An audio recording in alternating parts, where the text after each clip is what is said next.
벌써 10월이 됐고요. 자, 라이트하우스 강동은 9월에 10편을 봅니다. 10편 4편에 대한 리뷰를 해볼 텐데, 목사님, 우리가 몇 년째 10편을 하고 있는데 10편을 9월에 딱 해야겠다라고 마음 먹고 왜 10편을 하고 계세요? 일단은 네. 은퇴할 때까지 10편을 150편을 다 한번 설교해봐야 되지 않을까에 대한 생각에서 원대한 꿈으로 시작했고요.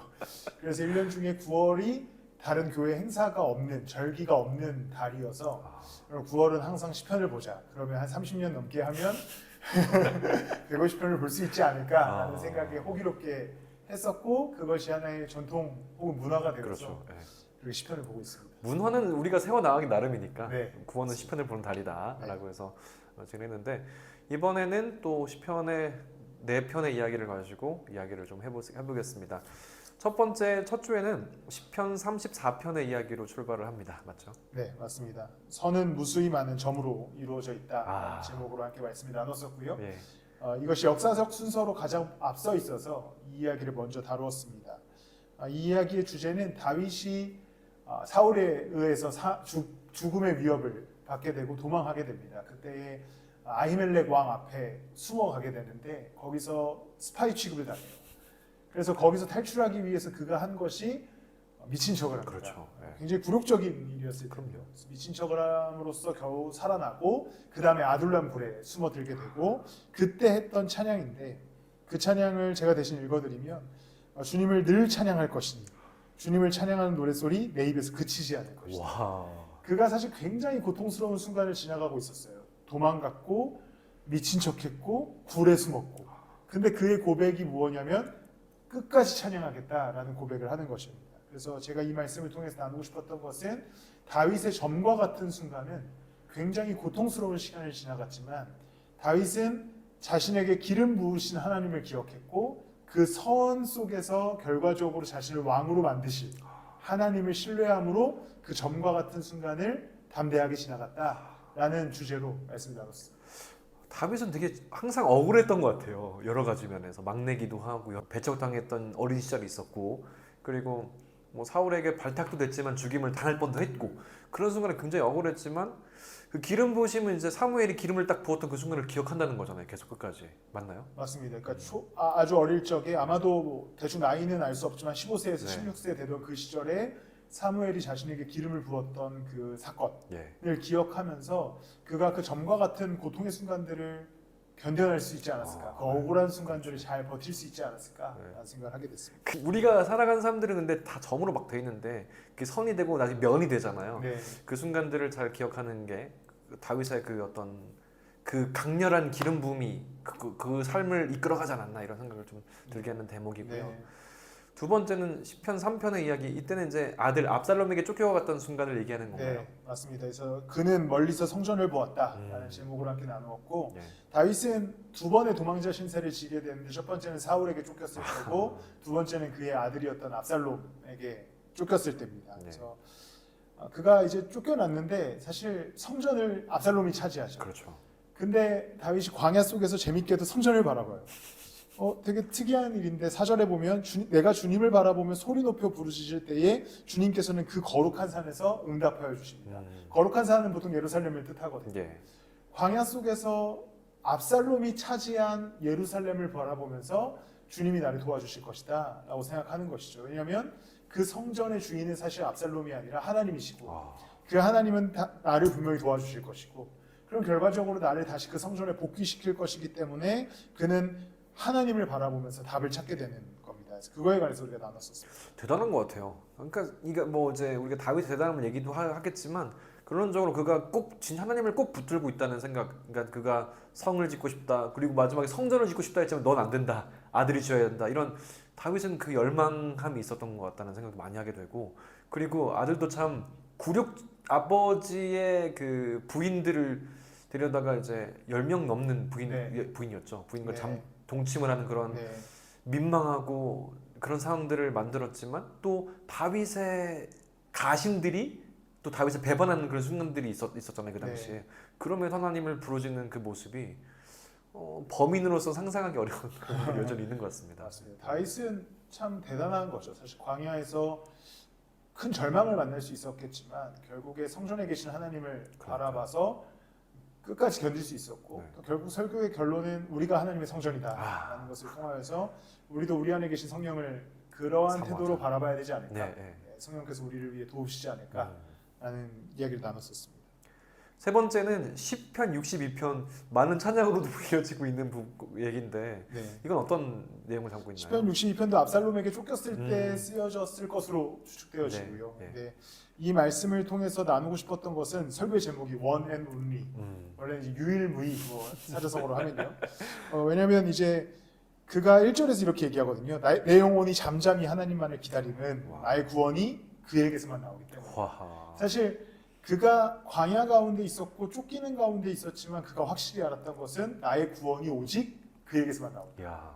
그러니까 One and Only. 구원을 얻을 수 있는 방법은 하나님밖에 없음을 다윗은 알았기 때문에 그는 고통과 광야 속에서도 하나님을 향해서 눈을 돌릴 수밖에 없었던 사람이었던 것이죠. 아니 그 어렸을 때도 그렇고 나이 많았을 때도 그렇고 광야 속에 있으면서 그에게는 하나님을 향한 그 열망이 있었는데 이 잠잠히 하나님만 바라라. 어떻게 보면 그때 감옥을 표현하셨나요? 그 예버 중에? 아니요. 맞습니다. 네. 그 부분이 좀 제가 기억나네요. 땅콩을 하도 많이 먹어서 감옥에다가 땅콩을 가둬놓고 이렇게 농담으로 했었는데 네. 이제 잠잠히 기다리라는 것은 단순히 조용히 기다리라는 뜻이 아니라 하나님이 분명히 일을 하실 것이니까 가만히 염려하지 말고 마음을 내려놓고 기다려라라는 뜻을 갖고 있거든요. 네. 그렇기 때문에 열쇠를 하나님께 맡기는 거죠. 맞아요. 열쇠 얘기했었죠. 열쇠를 하나님께 맡기면서 하나님 언젠가 여실 테니 내가 언젠가 이 땅콩을 먹게 될 수 있을 테니 내가 잠잠히 기다리겠습니다. 결국에 하나님이 여실 것에 대한 확신, 하나님이 유일하게 일하실 수 있는 분이라고 하는 확신이 있었기 때문에 다윗은 그렇게 기도할 수 있지 않았을까 생각했습니다. 그게 마지막에 어떻게 연결될까요? 마지막에 결론은 어떻게 연결되는 건가요? 결론? 네. 이제 최종적으로 예수 그리스도를 생각했습니다. 왜냐하면 유일무이 우리를 죄와 사망에서 건져내실 수 있는 분은 예수 그리스도밖에 없다. 우리의 삶에 생명을 주실 수 있는 열쇠는 예수 그리스도밖에 없다. 그렇다면 다윗이 광야에서 구원자 하나님을 유일무이한 하나님을 바라봤던 것처럼 우리도 결국에 삶의 자리에서 말씀으로 기도로 또 예배로 유일무이하신 예수 그리스도를 바라봐야 한다라는 묵상을 했었습니다. 우리가 무일무이한 예수님 하나님을 바라보고 갈 수밖에 없는 상황들에 대한 얘기였는데요. 마지막은 시편 121편 이제 성전으로 올라가면서 부르는 노래 맞나요? 맞습니다. 네. 이제 성전으로 올라가면서 부르는 노래가 시편 120편부터 129편까지 이제 기록되어져 있는데요. 아마도 순례객들이 한 다윗의 시 혹은 어떠한 시를 노래로 만들어서 우리가 꼭 찬양하듯이 불렀을 것으로 추측되어집니다. 그래서 이 찬양도 아주 유명한 찬양이죠. 하나님은 너를 그렇죠. 그래서 제가 설교 제목은 그는 문 앞에 서 계시지 않는 제목으로 나눴었습니다. 그때 저는 인상 깊었던 게 출입 나가고 들어오는 걸 지키신다. 그리고 눈을 들어 밑을 보아라 위를 보아라 이런 내용들이 기억나요. 밑에다가 말씀을 그러니까요. 결국에 제가 설교 때도 강조했던 것인데요. 보통 우리는 문을 열고 나가면 하나님이 거기에 계시거나 그렇죠. 아니면 문을 닫고 들어오면 하나님이 여기서 기다리신다라는 생각을 많이 해요. 그렇죠. 어느 정도 소위 이제 다른 종교에서 따지면 득도하거나 아니면 열반에 이르거나라는 개념으로 예수 그리스도를 생각한다는 것이죠. 네. 그런데 그리스도는 항상 우리와 함께 하시는 분입니다. 그러니까 그렇죠. 오늘 시편의 고백도 출입을 지키신다. 그렇죠. 나가는 길과 오는 길 내내 지키신다. 네. 결국 영원한 동행을 강조하는 시였기 때문에 그 부분으로 좀 위로를 나눴던 것 같습니다. 그 성경에 보면 주무시지도 않고 졸지도 않는다는 표현까지 나올 정도로 이 부분을 굉장히 강조하더라고요. 네. 너 하나님은 졸지도 않고 주무시지도 않고 너의 나가고 들어오는 곳 다 지켜보신다 이런 얘기들을 하는 걸 보니까 그걸 되게 강조하는 느낌이 있는데 그래서 우리가 바라봐야 될 것 그래서 마지막 결론은 어떻게 이제 흘러가게 되는 걸까요? 이제 결국에 마지막 결론을 보면 제가 어떤 말씀을 인용했냐면 히브리서 2장 19절 말씀을 18절 말씀을 인용했거든요. 그러니까 하나님께서 만물을 창조하셨다. 그리고 그는 만물을 보존하신다. 그리고 이 만물을 보존하시기 위해서 예수 그리스도를 우리 가운데 허락하셨고 그가 고통당하셨다. 이제 만물을 창조하신 하나님께서 우리를 위해 예수 그리스도를 보내주셨고 그리스도는 우리와 영원히 동행하시기 위해서 십자가에 달리셨다. 그가 우리의 모든 출입을 지키시기 위해 우리와 함께 하시고 걸어가시고 동행하여 주신다. 그렇기 때문에 모든 삶의 걸음 속에서 예수 그리스도를 의지하여서 걸어가자. 때로는 뭐 불안함의 문을 열 때도 있고 그렇죠. 또 고통의 문을 열 때도 있고 또 실패의 문을 열 때도 있지만 문을 열었다고 해서 하나님이 거기 안 계신 것이 아니라 거기에 함께 하시니까 담대히 걸어가자라는 의미로 말씀을 결론 지었습니다. 그러면 4주 동안 시편 34편, 3편, 62편, 121편을 어떤 관통하는 어떤 흐름, 뭐 메시지, 줄기, 이제 사람 다시 한번 읽어본다고 하면 어떤 부분을 좀 중점적으로 보면 좋을까요, 성도님? 결국에 다윗은 계속 고통 속에 있었고요. 우리의 삶이 그렇듯 계속 고통 속에 있었고, 시편의 저자는 고통 속에 있었지만 하나님은 창조주이자 구원자로서 여전히 살아계셨고, 시편의 저자가 그 하나님을 바라봤을 때 하나님이 일하고 계신다는 믿음이 있었고, 결국에 하나님이 일하신다. 이 관점에서 오늘의 우리의 삶을 좀 적용해 보면 우리의 삶도 늘 고통이죠. 그렇죠.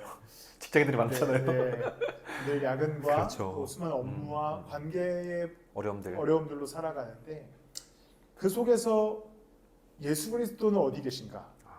그는 여전히 살아계시잖아요.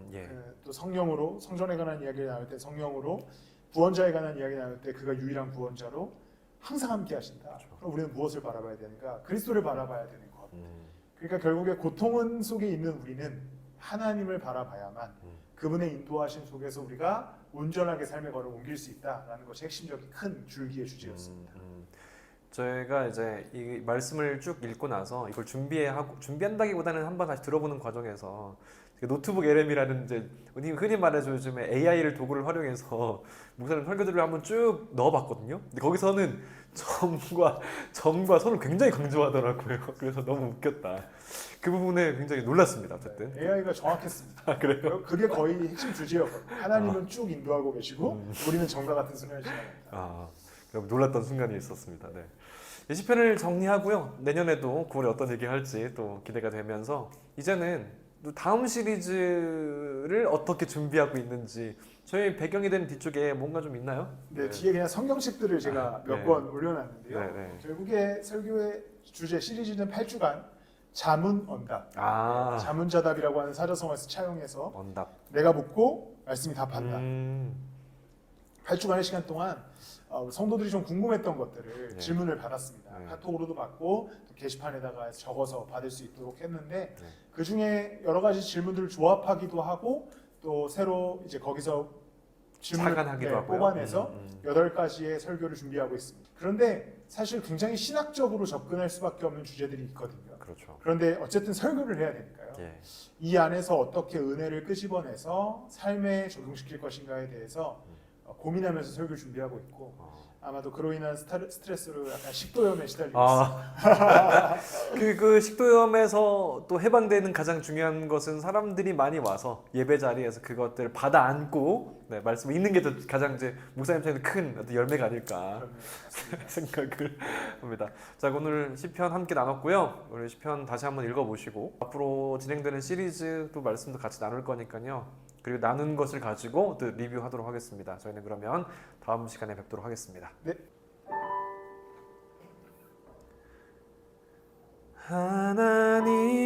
하나님은 너를 지키시는 자, 너의 우편에 그늘 되시니 낮에 해와 밤에 달도 너를 해치 못하리. 하나님은 너를 지키시는 자, 너의 환난을 면쾌하시니 그가 너를 지키시리라.